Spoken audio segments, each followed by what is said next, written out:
Pemirsa, Anda kembali menyaksikan Metro hari ini. Gara-gara utang, seorang pria disekap dan dianiaya oleh 30 orang yang dilakukan dalam sebuah kafe di kawasan Durensawit, Jakarta Timur. Sadisnya, aksi penyekapan dan penganiayaan dialami korban selama 3 bulan lamanya.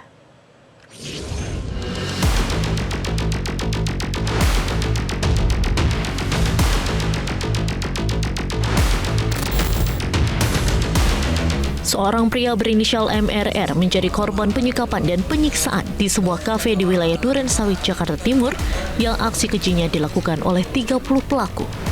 Sadisnya, tindak penyekapan disertai penyiksaan oleh puluhan pelaku ini berlangsung selama 3 bulan lamanya disebabkan oleh persoalan utang piutang.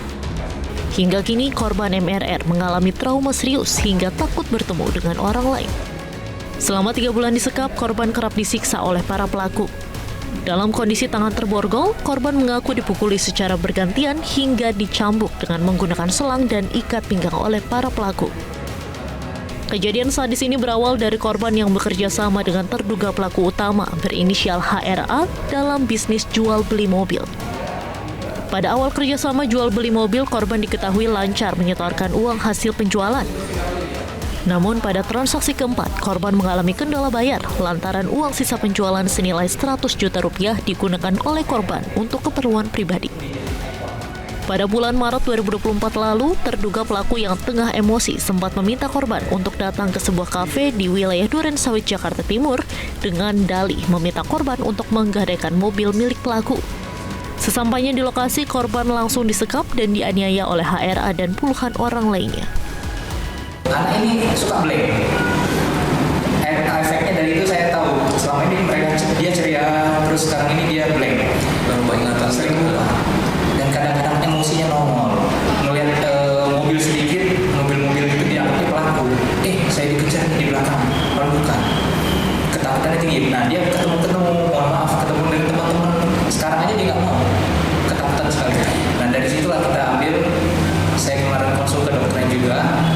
Dokternya bilang butuh waktu lama untuk pengobatan jiwanya. Korban baru bisa bebas setelah kakak korban menjadi jaminan. Orang tua MRR juga sempat meminta HRA agar tidak melakukan tindak penyekapan dan penganiayaan terhadap kakak korban. Saya rasa ini suatu hal yang sudah sangat tidak manusiawi dilakukan kepada manusia lainnya ya.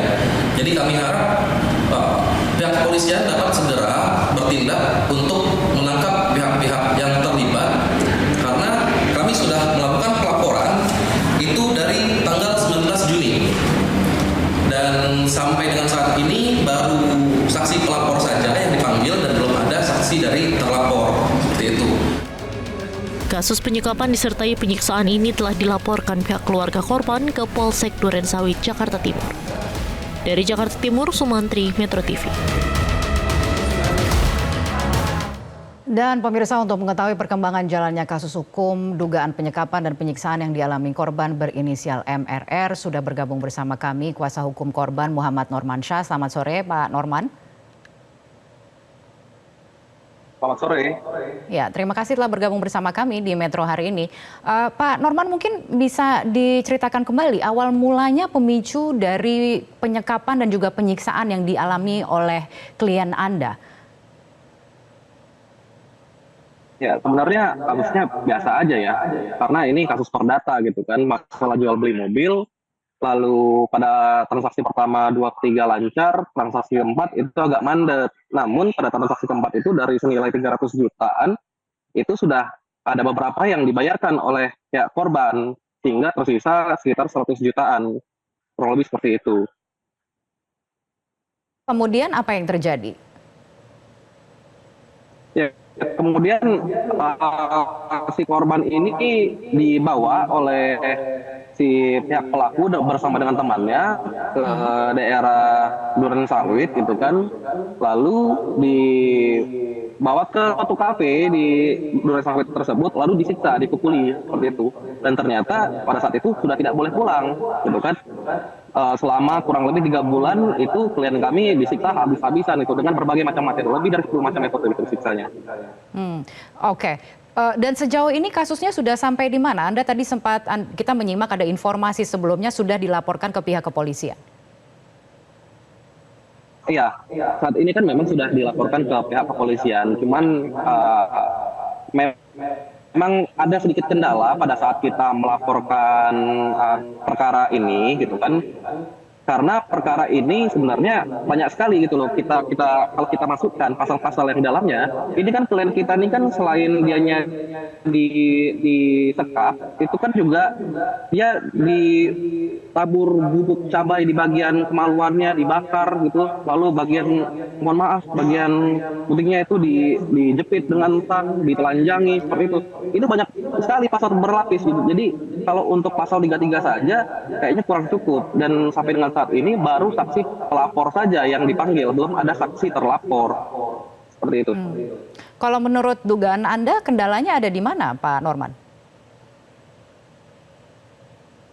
Ya, kalau misalkan dari yang kami ketahui bahwa si pihak yang menyediakan lokasi dari tindakan penyekapan dan penyiksaan itu memang terafiliasi dengan organisasi dan orang-orang yang kuat lah ya di pemerintahan gitu kan. Jadi mungkin kita tidak tahu sampai dengan hari ini, kita belum terkonfirmasi secara realnya, dan mungkin saja ada apa ya, bisa jadi ada intervensi atau segala macam gitu kan, kita nggak pernah tahu gitu kan, karena ini kasusnya sangat simpel sebenarnya, bisa langsung diproses, sementara bukti-bukti belum diambil dan belum ada disegel kafenya, kurang lebih seperti itu.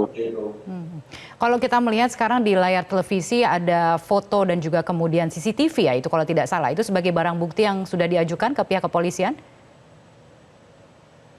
Ya, kita sudah meminta untuk hal tersebut bisa diambil ya di Suta Sagara ya. Cuman kita ikutin saja prosesnya di kepolisian. Kami sangat mempercayai pihak kepolisian dapat bekerja secara profesional.